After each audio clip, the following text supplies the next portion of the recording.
viernes, sí señor, viernes, es viernes 22 de agosto del año 2025. Está con nosotros vía telemática la ingeniera Marcela Reynoso, exgerente de Petroecuador. Qué gusto, un honor dialogar con usted siempre. Muy buenos días, bienvenida a Radio Morena.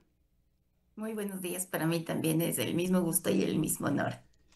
8:16. Antes de precisar y de ya ir de lleno al tema para el que hemos sido convocados al diálogo con usted, quiero preguntarle, la producción petrolera en Ecuador, hablamos de que el país está en crisis, pero somos un país petrolero, haciendo un balance, un sondeo súper rápido, ¿cómo usted califica la producción petrolera en nuestro país en este momento? Bueno, la producción está declinando producto de la poca inversión que se ha realizado, especialmente en Petroecuador. Y justamente como dice la propaganda del Banco del Pacífico que hemos escuchado minutos antes, las empresas no crecen de aplausos, crecen justamente con inversión. Entonces, si no tenemos el nivel suficiente de inversión, la producción va a estancarse o va ya a empezar a declinar conforme la realidad de cada uno de los reservorios de los campos que estamos produciendo en el oriente. Entonces, ese es el tema fundamental. Si no existe inversión, no hay incremento de producción. Y es lo que pasa en toda empresa. Son las 8 de la mañana con 17 minutos. Hace pocas semanas revisamos que Petroecuador en este momento y la empresa china CNPC firmaron un contrato por 78 millones de dólares. Algunos hablan de otros valores, pero para duplicar la producción en el campo Amistad. ¿Esto era lo que debía hacerse? Le pregunto. Efectivamente, efectivamente, en el contexto de la crisis eléctrica era necesario que Petroecuador ponga sus propios recursos para poder incrementar la producción de Amistad. Obviamente, esto tenía que haberse realizado el año anterior, pero el año anterior se tomaron decisiones no en función de la crisis eléctrica, sino en función de llamar a la inversión extranjera para que se pueda operar Amistad. Tampoco es una mala opción, pero siempre las decisiones tienen que asentarse en el contexto nacional y de las necesidades urgentes. Y nosotros necesitamos apalancar la producción de energía eléctrica y Amistad es una muy buena vía para hacer esto. Son las 8:18. Según Petroecuador, actualmente este campo, el campo Amistad, produce cerca de 20 millones de pies cúbicos diarios de gas natural y con los trabajos por realizar se estima que la producción supere los 40 millones. ¿Esto realmente es objetivo? Le pregunto. Sí, sí, es objetivo y esperemos que se pueda cumplir con este objetivo planteado en cantidad de millones de pies cúbicos. Ahora hay que comunicar también que Amistad es una plataforma offshore y la operación conlleva ciertos riesgos. El sector petrolero es una actividad de altos riesgos, entonces muchas veces se puede alcanzar los objetivos planteados, se los puede exceder, pero también se puede fallar dependiendo de cómo se desarrollen las operaciones. Pero uno de los aspectos positivos y que nos llevaría a tener una mayor seguridad en alcanzar el objetivo planteado es la movilización del jack-up. Esta es una infraestructura fuerte, robusta, que permitirá a las operaciones poder ser llevadas de manera correcta porque puede gestionar la presión que se encuentra en el reservorio. Entonces, esta infraestructura que está siendo traída permitirá muchísima más flexibilidad y una operación más segura y más confiable en términos de conseguir los resultados. Son las 8:19. Qué gusto, ingeniera Marcela Reynoso, volver a estar con usted en un diálogo de esta naturaleza con el fin supremo de encontrar respuestas a una serie de situaciones que son sobrevinientes, ¿no? Hoy en las portadas o en los medios, tanto digital o impresos, se puede leer, hermanos ecuatorianos, el camarón, cacao y oro lideran las ventas. El crudo va a la baja, va hacia atrás. La reducción de ingresos fiscales, la falta de una efectiva producción va a impactar fundamentalmente en todos los aspectos del desarrollo económico de la sociedad ecuatoriana, ingeniera Marcela Reynoso. Así es, justamente la baja de la producción petrolera, la para de las refinerías, los costos asociados a la ruptura del SOTE o CP, todo tiene una incidencia fuerte en nuestra economía, porque nosotros estamos anclados, somos un solo sistema. Entonces, cuando miramos a las cuentas del Producto Interno Bruto, vamos a ver que el sector de refinación está en contracción en alrededor del 9% y esto va a mantenerse a medida que la refinería no pueda arrancar. Entonces, ¿esto qué es lo que hace? Baja le tira abajo a nuestra economía en un 0,05%. Podría parecerle a la gente este valor muy pequeñito, pero que hay que indicar que nosotros estamos creciendo en alrededor del 2%. Entonces, este valor no es pequeño, es significativo. ¿Cómo estamos también afectando a nuestra economía? Porque la balanza de pagos, es decir, cuánto importamos y cuánto exportamos, está haciéndose más estrecha, porque nosotros al momento actual estamos importando prácticamente toda la cantidad de derivados que necesitamos, porque la refinería de Esmeraldas, que es nuestro complejo más grande, no ha podido arrancar. Entonces, la situación es muy compleja.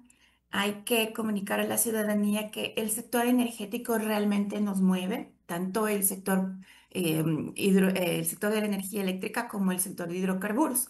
Son los motores de nuestra economía, tanto porque nos ingresan valores, así como también suministran energía confiable y a buen precio para todo el sector industrial. Ingeniera Marcela Reynoso, por su experiencia y también como funcionaria pública en su momento. Debo aprovechar para preguntarle, no lo dice quien nos habla, Roberto Figueroa.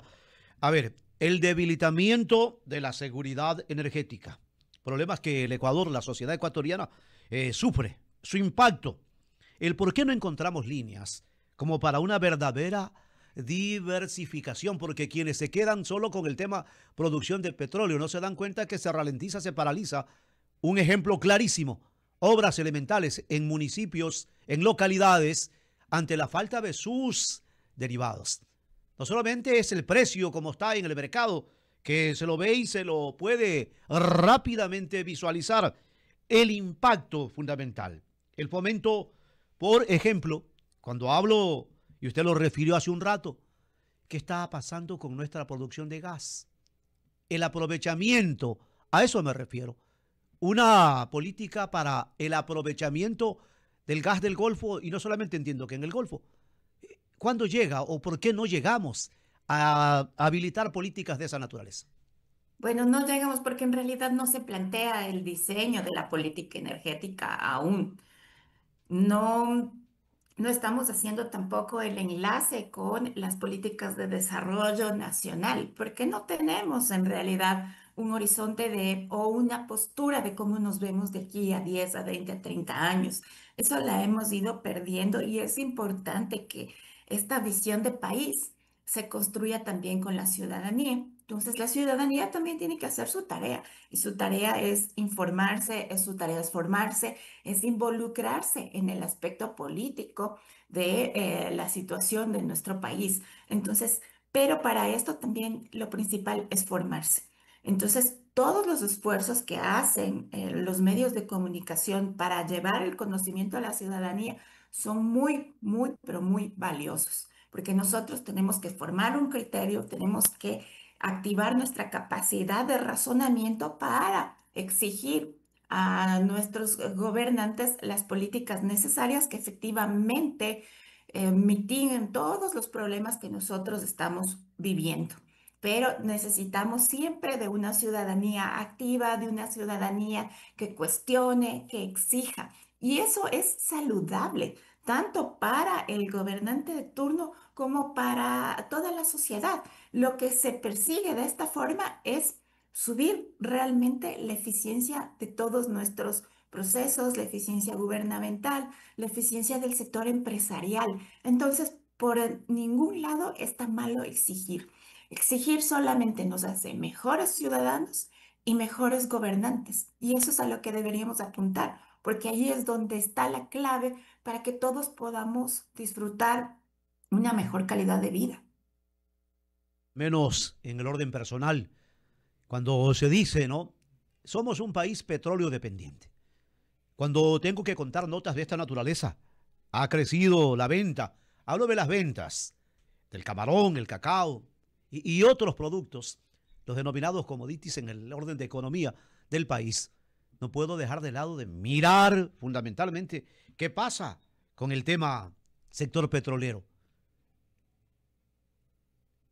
Ahora, cuando nosotros somos una economía que exporta commodities, que no es lo mismo que una economía productiva, que exporta servicios, que exporta producción.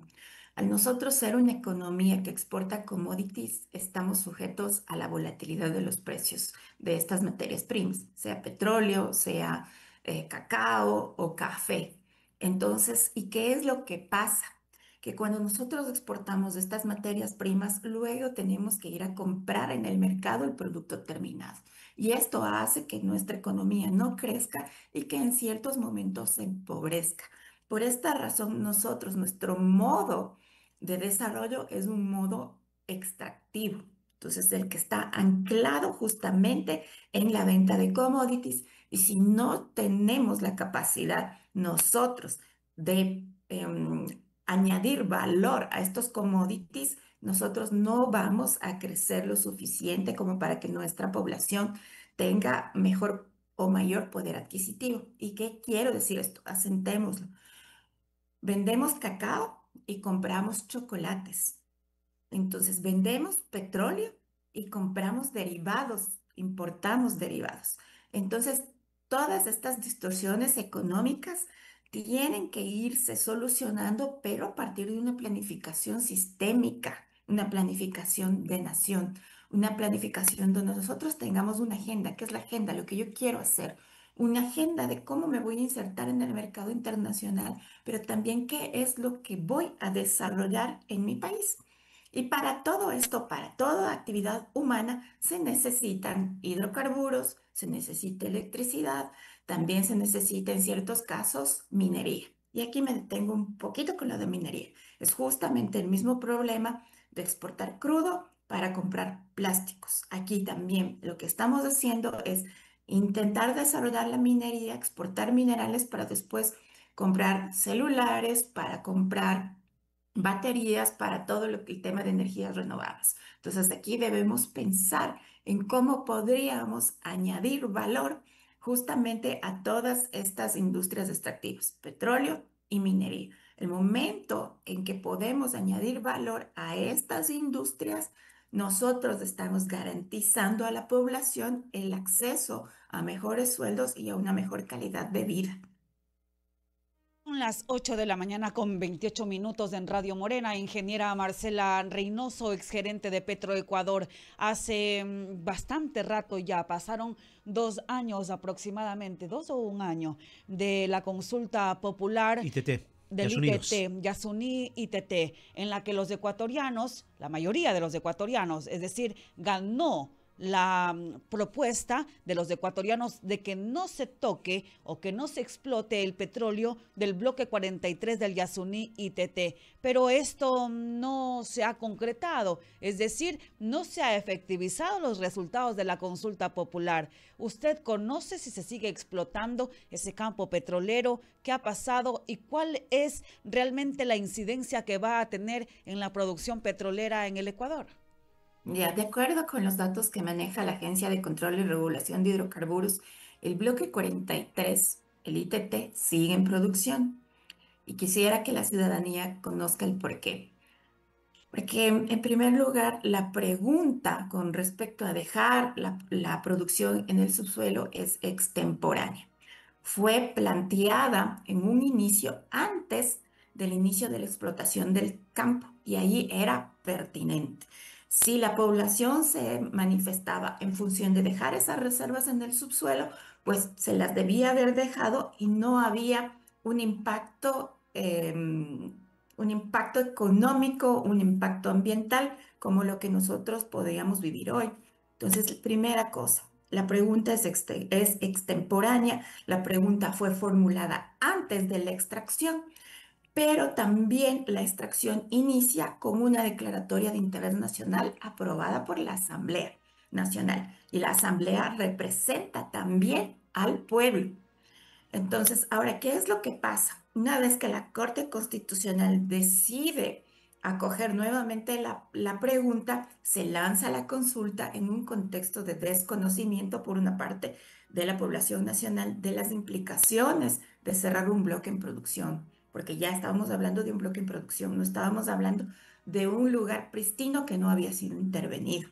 Entonces, también por parte de la Corte Constitucional no hubo el suficiente conocimiento para delimitar los alcances de esta pregunta, porque la Corte no tomó en cuenta que prácticamente es imposible técnicamente, físicamente, poder apagar un campo en el periodo que nos dio, porque se trata de movilizar solamente la infraestructura entre, hablemoslo así muy sencillo, entre fierros, entre tanques.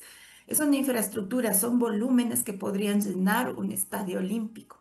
Es material pétreo, es plataformas que son una cantidad demasiado grande como para ser desmovilizada. Tomen en cuenta que el desarrollo del bloque duró alrededor de 10 años y la Corte Constitucional le dio un año para hacer el abandono de ese campo. Un año en donde, repito, es imposible físicamente hacer el abandono de ese campo.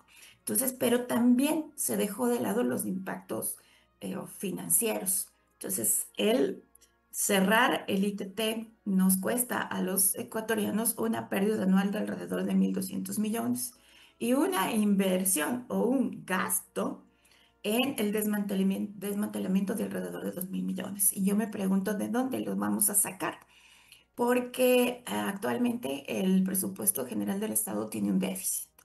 Y lo que nosotros podíamos haber hecho, y de ahí nacía la Declaratoria de Interés Nacional de Explotación del Campo, justamente de utilizar ese dinero en alimentar el presupuesto general del Estado. Y por esta razón también, cuando se hace la Declaratoria de Interés Nacional, se menciona que es Petroecuador quien tiene que operar. ¿Qué quiere decir esto? Que la totalidad de las ganancias de ese bloque va directamente al presupuesto general del Estado. Entonces, justamente esa era la razón por la cual se declara de interés nacional, para que toda la riqueza vaya al presupuesto general del Estado y pueda ser invertida en educación, en salud, en seguridad, en infraestructura. Entonces, esa es la importancia del ITT y esas son las dificultades, tanto técnicas como económicas, las cuales han imposibilitado que se cumpla con el mandato ciudadano. Y desde el lado político, que siempre tenemos que anclar las cosas técnicas con las políticas. Nosotros, los ecuatorianos, no votamos leyendo las preguntas, no votamos con un análisis porque tampoco tenemos la capacidad para hacer una reflexión de este estilo con respecto a un bloque petrolero. El sector petrolero siempre ha estado muy alejado de la ciudadanía, que es un error. El sector petrolero dejó que su imagen se desgaste con el tiempo por que solamente se han socializado las pérdidas en términos de ecológicos, en términos de conflictos sociales y no las ganancias. Entonces, al momento que se expone esta pregunta, la ciudadanía vota en contra del presidente de ese momento, que era Lazo. No realmente con un análisis sobre las implicaciones de la pregunta mismo y de las consecuencias. Entonces, lamentablemente, esta pregunta tiene una imposibilidad física de ser cumplida. Usted refiere acontecimientos. Errores no corrigen errores. Por eso es necesario mirar en aquel momento quienes integraban la Corte Constitucional, señalar tanto que se demoraron y en qué momento. Pero fundamentalmente, ingeniera Marcela Reynoso, el impacto fiscal, que siempre vengo refiriendo, ahora se cumple. Vamos a ver cómo escriben en la reforma presupuestaria para estos días que tiene que llegar a la función legislativa y cuál es la tratativa que le van a dar a cada uno de sus componentes los que tienen hoy 151 legisladores. Porque desde el marco teórico hasta la realización práctica hay mucho trecho por recorrer, sí, pero lo escriben y es un acto que debe de cumplirse bajo los lineamientos de la Constitución y la ley para el efecto. Ingeniera Marcela Reynoso, un abrazo cordial. Con muchísimo gusto. Para mí siempre es un honor dirigirme a la ciudadanía porque justamente de eso se trata, de que todos nos enteremos de qué es lo que pasa con nuestro país, cuáles son las causas de los problemas, las consecuencias de la inacción y cómo debemos irnos preparando para poder llegar a un futuro más beneficioso para todos y todas. Qué bien la reflexión. Se puede Así conversar es. de muchos temas, muchos tópicos. Así es, gracias a la